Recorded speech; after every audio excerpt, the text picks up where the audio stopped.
Well, you simply can't talk about conservation without talking about agriculture, an industry literally rooted in the soil.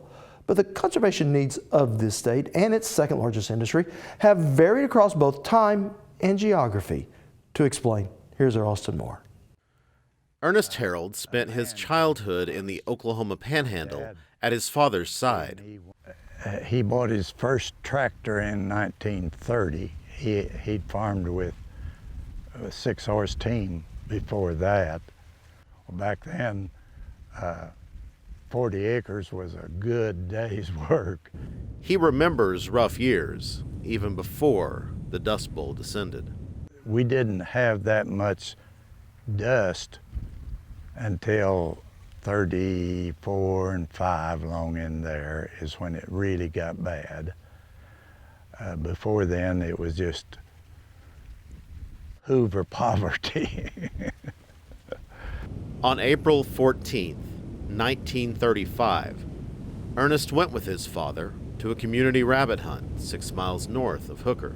We had them within a couple of 100 yards of the catch pens when the Black Sunday hit. We could see it coming.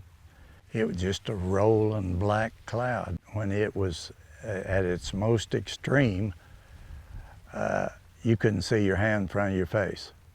But it was so windy you couldn't stand up. I'd laid down and hung on to sagebrush. But for young Ernest, there was nothing to worry about, even in these conditions. I was with my dad, no fear.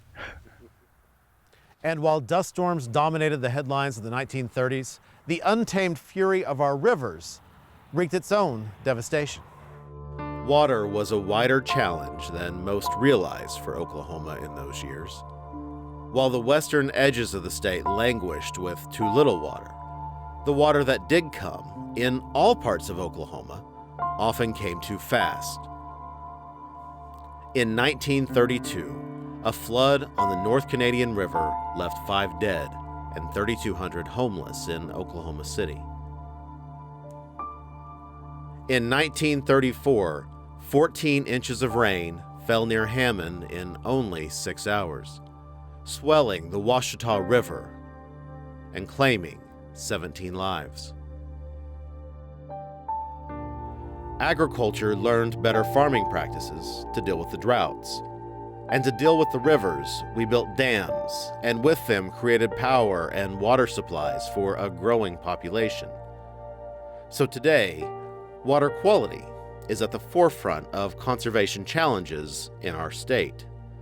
Anywhere you live, you're living in a watershed. Anywhere you stand, you're in a watershed.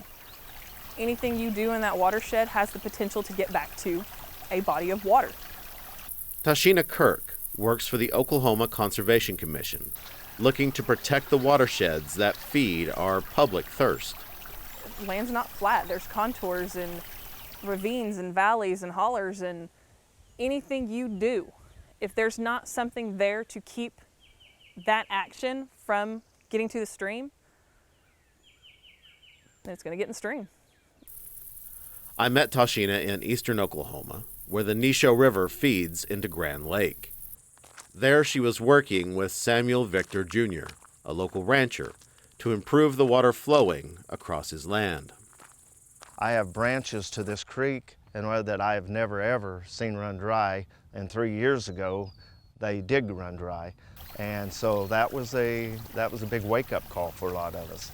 A lot of the years, the quality of the water in the creek in the summertime is extremely poor.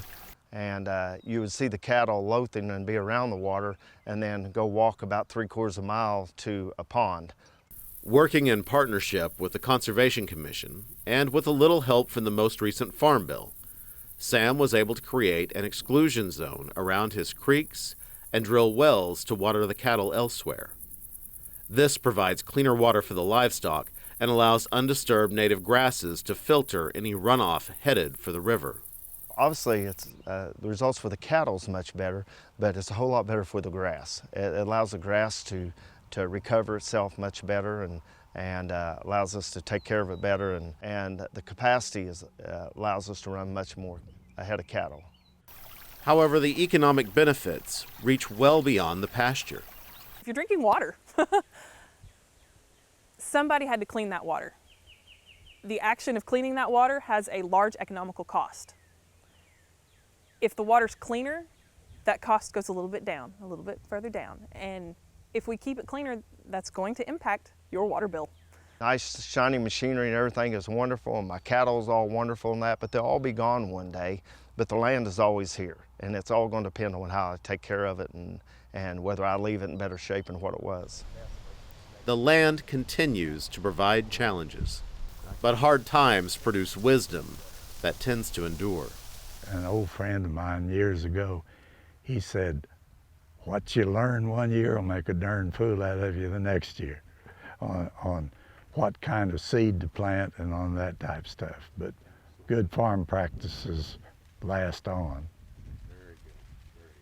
Well, so while recent droughts may seem like an eternity for those who must endure them, they are in fact just a blink of the eye in the long lens of history. If you'd like to put a historical perspective on drought and the impact it's had on our culture, just head over to our website at okhorizon.com, where we'll show you the role climate has played in our economy.